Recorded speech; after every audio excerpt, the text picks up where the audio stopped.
दिल्ली नगर निगम चुनाव में अब कुछ महीने ही बचे हैं। एक महीने या एक आकलन है कि वो एक डेढ़ महीने के लिए टल सकता है। दोनों राजनीतिक दल जो दिल्ली की प्रमुख राजनीतिक दल है, आम आदमी पार्टी और भारतीय जनता पार्टी, अपने अपने कामों के आधार पर और अपने अपने जो कार्यशैली रही है, जो विजन है, उसको लेकर के लोगों के बीच में है। और कल ही भारतीय जनता पार्टी ने आम आदमी पार्टी पर इस बात के लिए हमलावर होते हुए कि आम आदमी पार्टी ने जो नई शराब नीति लेके आई है उसको लेकर के पूरे दिल्ली में को एक नशे में धकेलने का काम कर रही है, जनमत संग्रह कराया है। उसका परिणाम भी आपके सामने आने वाला है। दिल्ली सरकार ने नगर निगम चुनाव में जिन दावों के साथ जाने के लिए निर्णय लिया है, इस विषय पर बात करने के लिए आज हमारे साथ हैं रिठाला से आम आदमी पार्टी के प्रवक्ता दीपक जैन, जो खुद भी बुध विहार वार्ड 27 से नगर निगम प्रत्याशी के तौर पे दावेदार हैं। आज इनसे बात करते हैं कि दावेदारी तो आपकी पहले से है ही, अब काम की बारी है। आप लगातार लोगों के बीच में रहे हैं। कौन कौन से ऐसे काम हैं जिसको लेकर के, वो चाहे विधायक महेंद्र गोयल जी के काम हो या फिर दिल्ली सरकार के, जिसको लेकर के आप लोग क्षेत्र के में लोगों के बीच में जा रहे हैं? देखिए, मैं तो सर्वप्रथम आपके जितने भी दर्शक हैं उन सभी को नमस्कार करता हूं। और जो आपने कहा कि किन कामों को लेकर हम जनता के बीच जाएंगे, आप एक काम कीजिए, एक दिन सुबह से लेकर और शाम तक आप हमारे साथ रहिए। आप देखिए, हम जनता में जब जा रहे हैं, दिल्ली सरकार के काम हमें गिनाने की आवश्यकता नहीं पड़ रही है, जनता काम गिनवा रही है। दूसरा, हम इस सड़क से चलते हैं और 10 कदम पे चलेंगे, आपको दिल्ली सरकार का एक काम नज़र आएगा। आप किसी 10 कदम पे चलिए, कहीं आपको कैमरा नज़र आएगा, कहीं आपको सड़क बनी नज़र आएगी, कहीं सीवर नज़र आएगा, कहीं पानी की पाइपलाइन, कहीं गैस की पाइपलाइन, स्कूल आपको नज़र आएंगे, अस्पताल नज़र आएंगे, मोहल्ला क्लिनिक नज़र आएंगे। और इन सब में बदली हुई आपको व्यवस्था नज़र आएगी। किस प्रकार पिछले 7 सालों में दिल्ली के मुख्यमंत्री माननीय अरविंद केजरीवाल जी ने, हमारे माननीय विधायक महेंद्र गोयल जी ने रात दिन जनता के लिए कार्य किए हैं, वो काम आपको सिर्फ मेरे कहने से नहीं, देखने से भी नज़र आएंगे। और पिछले 7 सालों में जो इस सरकार की नीयत रही कि किस प्रकार दिल्ली वासियों का जो कर है वो उनको चुका सकें और उनके जो काम हैं वो ज़्यादा से ज़्यादा कर सकें, वो जनता भली भांति जानती है। और 67 सीट के बाद 62 सीट देना कहीं ना कहीं उसका परिणाम ही था। 4-5 महीने पहले हमने यहाँ से विधायक महेंद्र गोयल जी का जब हम इनके इंटरव्यू कर रहे थे, तो विधायक जी ने कहा था कि 8 महीने से 10 महीने के बाद जब आप बुध विहार और विजय विहार में जाएंगे तो रोहिणी जैसे फीलिंग आएगी आपको। हमारी कोशिश है कि हम इस क्षेत्र को भी, जो रिठाला विधानसभा जो है वो जैसे 2 भागों में बटा हुआ था, एक रोहिणी जैसा जो एशिया के सबसे डेवलप्ड कॉलोनी में से माना जाता है वो एरिया था, जहां दूसरी तरफ बुध विहार और विजय विहार अनऑथराइज कॉलोनी में आता था। विधायक जी ने इस दौरान ऐसे कौन कौन से, विशेष करके बुध विहार और विजय विहार के लिए ऐसे कदम उठाए हैं, क्या काम किए हैं, जिसको लेकर के आप अपनी दावेदारी ये करेंगे कि हमारी पार्टी के विधायक ने या हमारी सरकार ने इस क्षेत्र में ये काम किया है और निगम के तौर पर आप लोग हमें वोट कीजिए? देखिए, रोहिणी और बुध विहार में पहले तो हम समझे कि फर्क क्या था। आप देखिए, रोहिणी के अंदर लोगों को सीवर ड्रेनेज सिस्टम अच्छा था, उनके यहाँ सीवर डला हुआ था, हर घर में नल से पानी था, सुरक्षा के लिए गेट सीसीटीवी का इंतजाम था, और गैस सिलेंडर उनके यहाँ नहीं आता था क्योंकि गैस की लाइन थी। सड़कें, जो सबसे बड़ा कहीं ना कहीं अंतर देखने में मिलता है कि आरएमसी की और डेंस कारपेटिंग, जिसे आम भाषा में तारकोल की सड़कें भी कहते हैं, इनमें एक बड़ा फर्क देखने में नजर आता था। उससे पॉल्यूशन में भी थोड़ा फर्क पड़ता है, धूल उड़ने में भी फर्क पड़ता है। माननीय विधायक जी ने शुरुआत कहाँ से की? जब वो विधायक बनकर आए, उन्होंने जो 11,000 की हाई टेंशनों का तार हमारे छत के, हमारे सरों के ऊपर से था, जिससे बुध विहार के 46 युवाओं ने अपना जीवन भी गंवाया, उस तार को अंडरग्राउंड कराने का काम किया। माननीय विधायक जी ने जिन घरों के अंदर पाइपलाइन से पानी नहीं पहुंच पा रहा था, 10-10 फुटी गलियों में भी, आप भी थे उस दिन हमारे साथ, 10-10 फुटी गलियों में हमने कितने संघर्ष करके पानी की पाइपलाइन डाली। उसके बाद 148 किलोमीटर सीवर लाइन, जिसे हाथी का पाव कहा जाता था, वो काम माननीय विधायक जी ने सिद्ध कर कर दिखाया। अब देखिए, आप जिस सड़क से आए हैं और जितनी सड़कों से आए, सभी सड़कें पक्की बना रहे हैं। गैस पाइपलाइन का काम हमारे यहाँ बिल्कुल प्रगति पे है। माननीय विधायक जी ने अंतिम जो काम, मुझे लगता है रोहिणी और बुध विहार का जो ये अंतर है, ये जो भेदभाव है, इसको खत्म करने के लिए क्या, आज रात से आप उसका एक उदाहरण देखेंगे अमिताभ जी। हम बुध विहार फेज 1 के अंदर पायलट प्रोजेक्ट के तहत तारकोल की पक्की सड़कें, जिन्हें डेंस कारपेटिंग की सड़क कहा जाता है, आज रात से बनाना शुरू करेंगे।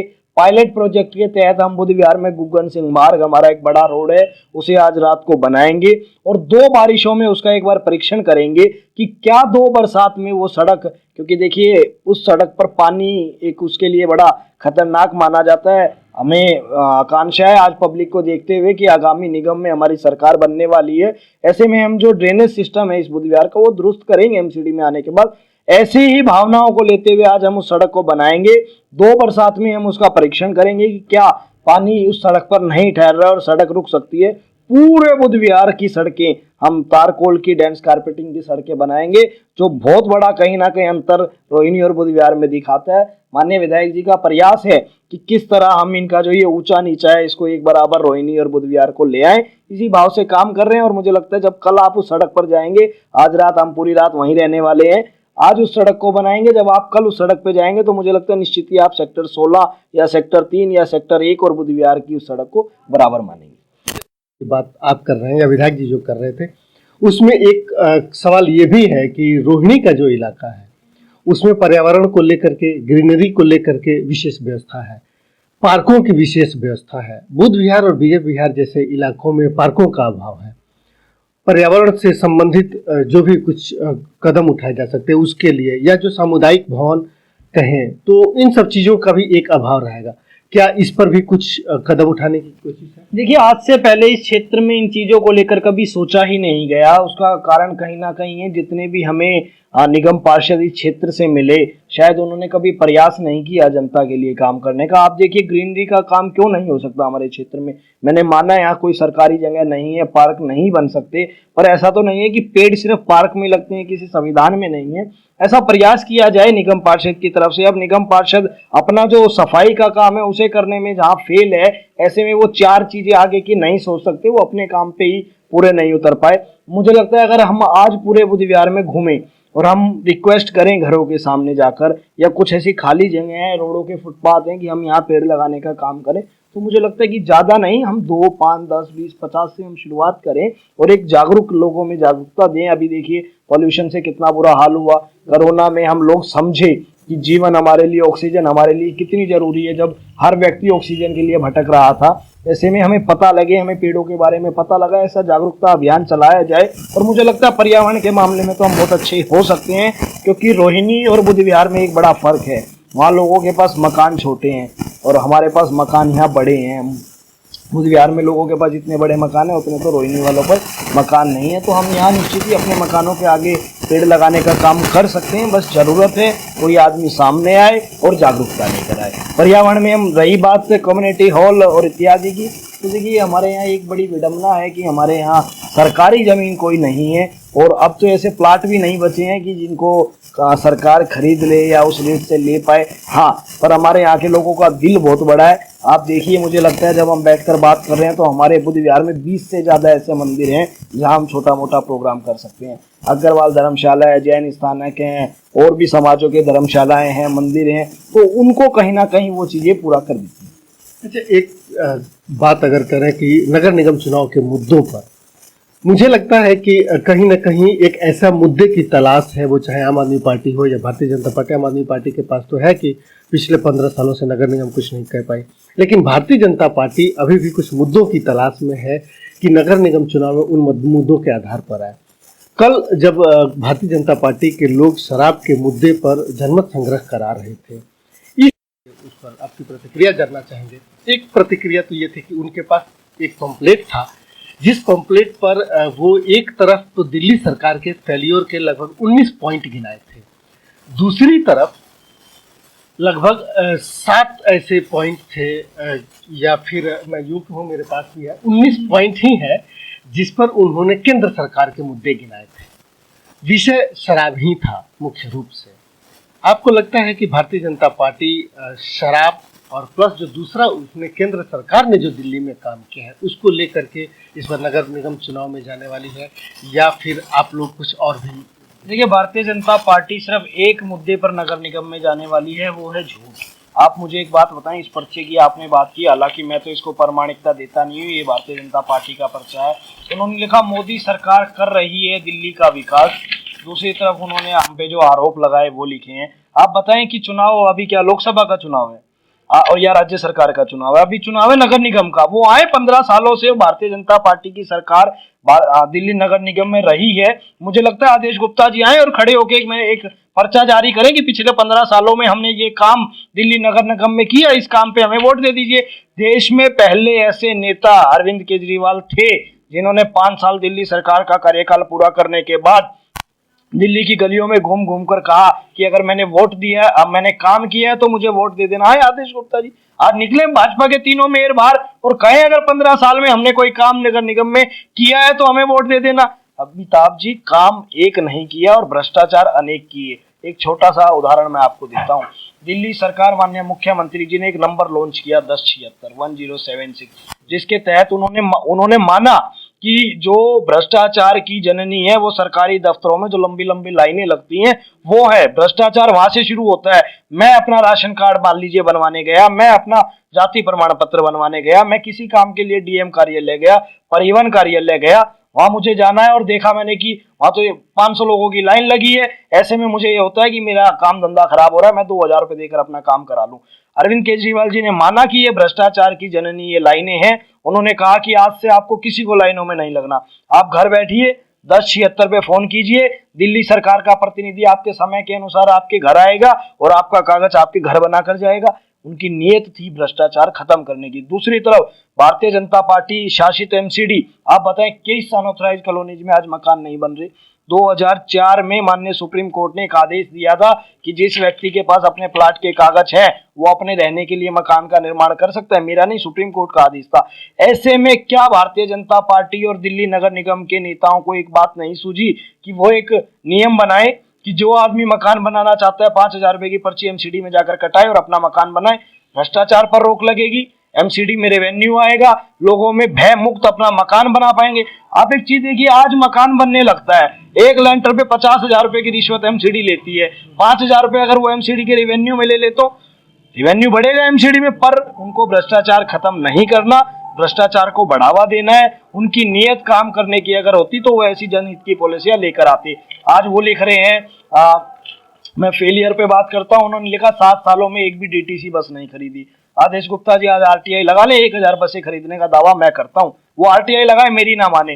डीटीसी, अच्छा देखिए आप इनके कंट्रोल की बस नहीं खरीदी, डीटीसी बसों की खरीद में 5000 करोड़ रुपए का घोटाला। मतलब वो क्या है, अपनी 2 लाइनों में ही लिख रहे हैं कि एक भी बस नहीं खरीदी और कह रहे हैं बसों की खरीद में 5000 करोड़ का घोटाला। तो या तो बसें नहीं खरीदी या फिर घोटाला नहीं हुआ।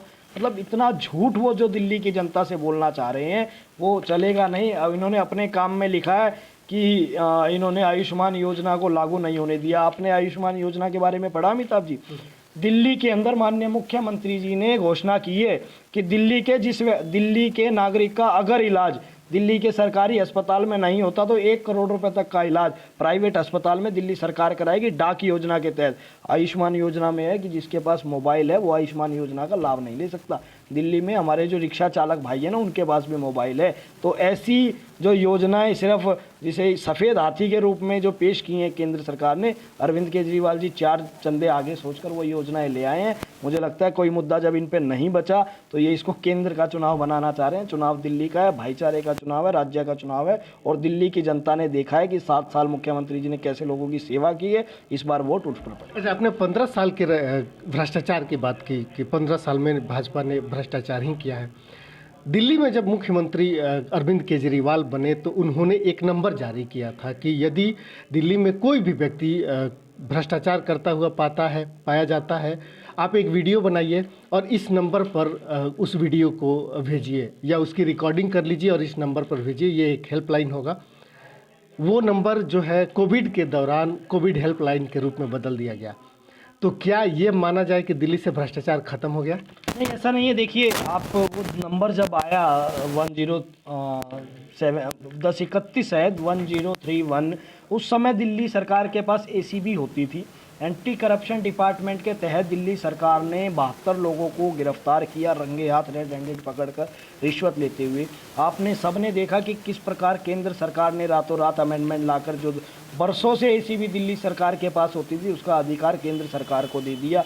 वो नंबर अभी कोरोना में नहीं, उसी समय दिल्ली सरकार ने वे ऑफ ले लिया था, क्योंकि शिकायत दिल्ली सरकार के पास आ रही है दिल्ली सरकार को अधिकार ही नहीं है कि वो एसीबी से उस पर जांच कराए। तो ऐसे में मुझे लगता है वो नंबर आधारहीन हो गया था, क्योंकि दिल्ली सरकार के पास एक ऐसा नंबर था जो लोगों की सेवाओं में लगाया जा सकता था और उस पर एसीबी हमारे पास ना होने पर काम नहीं हो रहा था। तो केजरीवाल जी ने कोरोना के समय जब पैंडेमिक हुआ तो उन्होंने उसी नंबर का इस्तेमाल जनसेवा के लिए कोरोना काल में किया। अरविंद केजरीवाल जी तो आज भी उस मांग को, अभी कल सुप्रीम कोर्ट का एक आदेश आया है, मैं भी ज़्यादा तो उसे नहीं देख पाया हूँ, जिसमें सुप्रीम कोर्ट ने एनसीटी एक्ट जो दिल्ली का है उसका जो अमेंडमेंट अभी भारत सरकार ने किया, उस अमेंडमेंट पे भारत सरकार को कटघरे में लिया है और सवाल किया है कि क्यों आप दिल्ली की चुनी हुई सरकार को पंगु बनाना चाहते हैं। अब मुझे लगता है सुप्रीम कोर्ट ने संज्ञान लिया है तो वो आगे तक जाएगा।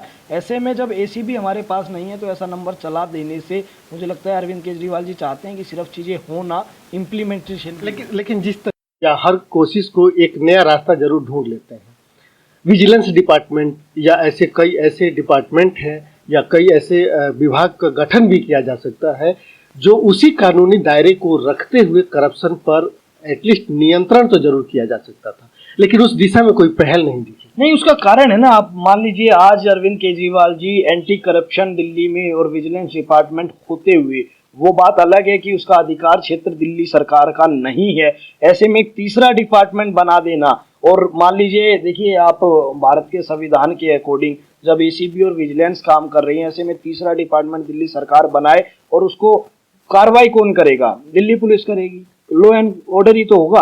अब ऐसे में दिल्ली सरकार ना तो दिल्ली पुलिस से कोई सवाल कर सकती है, ना एंटी करप्शन से कोई सवाल कर सकती है। मुझे या आपको या किसी अन्य तीसरे आदमी को उसकी जिम्मेदारी दे देना और उसकी जवाबदेही तय ना होना, तो मुझे लगता है कि वो कोई अच्छी चीज नहीं है। हाँ, दिल्ली के लोगों के लिए जो संघर्ष है, अरविंद केजरीवाल जी एसीबी को वापस लेने के लिए सुप्रीम कोर्ट तक लड़ रहे हैं। और रही बात भ्रष्टाचार को खत्म करने की जो प्रयास है, देखिए पहली बार ऐसा हुआ कि 650 करोड़ रुपए पुल का अमाउंट हुआ और उसको 70% पैसे में बना के तैयार कर दिया गया। हमने झांसी की रानी फ्लाईओवर को भी देखा है जो 300 करोड़ से शुरू होकर 1800 करोड़ रुपए में भी नहीं बना है। तो भ्रष्टाचार अपने स्तर पर जितना अरविंद केजरीवाल जी लगाम लगा रहे हैं वो लगा रहे हैं सरकार के अंदर रहकर, पर केजरीवाल जी चाहते थे कि हम अन्य चीजों में भी, चाहे वो एमसीडी है, डीडी है, दिल्ली पुलिस है या और भी आम जो भ्रष्टाचार है उसको भी दिल्ली से खत्म करें। उसके लिए उन्हें एसीबी का सहारा चाहिए था। और ये तो दुर्भाग्य ही कहेंगे हम कि दिल्ली का ही दुर्भाग्य है कि एक भारत सरकार इतनी अहंकारी सरकार है जो दिल्ली की सरकार को नहीं चलने देना चाहती है। उन्होंने अमेंडमेट किया, सुप्रीम कोर्ट उस पर संज्ञान लेगा। शराब को लेकर के अभी भी भाजपा हमलावर है और 10 लाख से ज्यादा कल का जनमत संग्रह उसने कराया। मैं माननीय मुख्यमंत्री अरविंद केजरीवाल जी, माननीय विधायक महेंद्र गोयल जी का तहे दिल से धन्यवाद करना चाहता हूं कि उन्होंने बुद्ध विहार फेस 1 के दोनों शराब के ठेके बंद करा दिए। एक बात, जिन लोगों के शराब के ठेकों की दलाली खत्म हुई है ना, वो जनमत संग्रह में नजर आए मुझे कल सारे 500 करोड़ रुपया। अमिताभ जी, दिल्ली के टैक्स का पैसा 500 करोड़ रुपया जो ये ठेके अलॉट हुए थे ना शीला दीक्षित जी और भारतीय जनता पार्टी की साठगांठ से, वो बंद हुए। 500 करोड़ रुपए का रेवेन्यू दिल्ली सरकार को मिलने लगा जो जनसेवा में लग रहा है। इन लोगों की दुकानें बंद हुई हैं जनमत संग्रह। कल मैंने भी देखा, मैं भी 4 बार अपनी मार्केट से गया कि किस प्रकार माताओं बहनों को वो पकड़ के कह रहे थे जी बस एक साइन कर जाओ जी, बाकी कुछ नहीं करना। मतलब वो जनमत संग्रह लोगों में बैठे उनको बताएं कि अरविंद केजरीवाल जी ने नई आबकारी नीति के तहत रिहायशी एरियो से ठेके बंद करने का एक फैसला किया है। अरविंद केजरीवाल जी ने कहा एक जो कमर्शियल ठेका होगा एक एरिया में 2 से ज्यादा नहीं होंगे। अरविंद केजरीवाल जी ने कहा ठेके कॉलोनियों से, स्कूलों के पास से हटाकर मॉलों में खोलो। तब लेना वो जनमत संग्रह, लोगों को बताएं, पूरी बात बताएं कि अरविंद केजरीवाल जी ने जो 500 करोड़ रुपए की दलाली नेताओं के या अफसरों की जेब में जाती थी उसको निकालकर दिल्ली सरकार के खजाने में डाला, गलत किया या सही, तब ले वो जनमत संग्रह। सिर्फ लोगों को बुला लेना, उनसे कहना भाईचारे यार मेरे को जानते नहीं, मैं फलाना आदमी, साइन कर दो जनमत संग्रह में डाल दो। तो ये दिल्ली की जनता सब समझ रही है। और ज्यादा मेरे कहने से नहीं, अभी 35 दिन बाद जब ईवीएम खुलेंगी दिल्ली नगर निगम चुनाव की, तब इनके जनमत संग्रह, जितने जनमत संग्रह का ये दावा कर रहे हैं उतने वोट पूरी दिल्ली में इनको नहीं मिल रहे हैं। चलिए, आपकी क्या प्राथमिकताएं होंगी? जिस तरीके से आपने विधायक महेंद्र गोयल जी ने यहाँ को लेकर के विजय विहार और बुद्ध विहार को लेकर के एक विजन हमारे साथ जो शेयर किया था पिछले 10-8 महीने पहले, और अब वो परवान चढ़ता हुआ दिख रहा है, आपकी ऐसी क्या प्राथमिकताएं होंगी जो आपके विजन में है और आप उसको परवान चढ़ाने के लिए? देखिए, मैंने आपके पहले भी हम 3 चीज़ों को लेकर चले हैं दिल्ली नगर निगम में। एक तो हमें ये जो दिल्ली को कूड़ा कूड़ा है इसको मुक्त करना है, कूड़ा मुक्त दिल्ली करेंगे। एक हम लोगों को ये बताएंगे और ये दिखाएंगे कि निगम पार्षद आपके मोहल्ले का छोटा सा एक व्यक्ति होता है, कोई बहुत बड़ा नेता नहीं होता है। लोगों को उनके दुख दर्द में खड़ा होने वाला निगम पार्षद पहली बार मिलेगा, आम आदमी पार्टी का जो भी आदमी होगा।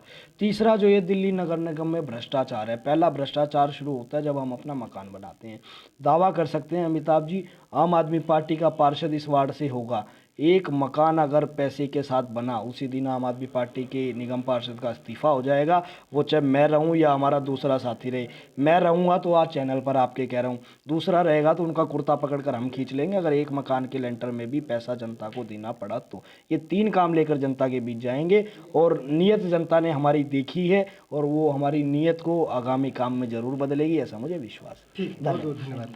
तो ये थे दीपक जैन। जो मैंने ये लास्ट सवाल इसीलिए पूछा था कि कई बार आदमी जब झूठ बोलता है उसे याद नहीं रहता और अगली बार वो फिर दूसरा झूठ बोलता है। अंतिम सवाल के पीछे मेरा यही मकसद था कि जो विज़न है वो क्या है। विज़न बरकरार है, दिल्ली सरकार के कामों को आपने देखा है, भारतीय जनता पार्टी जिन जिन मुद्दों को लेकर के आ रही है वो भी आपके सामने है।